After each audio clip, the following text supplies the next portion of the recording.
بسم الله الرحمن الرحيم اعوذ باللہ من الشیطان الرجیم بسم اللہ الرحمن الرحیم اللہم صلی علی محمد وعلی محمد۔ مومنین کرام، کچھ مومنین نے سوال کیا ہے کہ ہمارے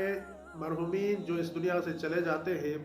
ان مرحومین کو ہم ایصال ثواب کس طرح کریں، یعنی ان مرحومین تک ہم ثواب کس طرح سے پہنچائیں اور کس چیز کا ثواب پہنچائیں۔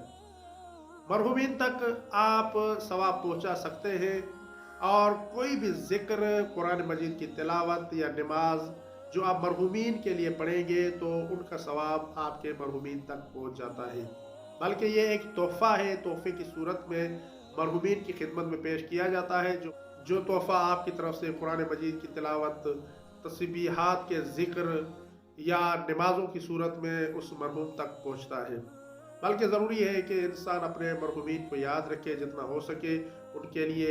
مجالس کا اہتمام کرے، ان کے لیے قرآن مجید کی قرأت کرائے، تلاوت کرائے، ان کے لیے ذکر کا اہتمام کرے، اور ان کے لیے کوئی نظر نیاز ان کی طرف ایصال کرے، تو یہ تمام چیزیں مرحومین تک پہنچتی ہیں۔ اگر ہماری یہ ویڈیو آپ کے لیے ہیلپ فل رہی ہے تو ہمارے چینل کو سبسکرائب کر لیں اور ویڈیو کو لائک بھی کر دیں تاکہ ہمیں اس جیسی اور ویڈیو بنانے کے لیے موٹیویشن مل سکے۔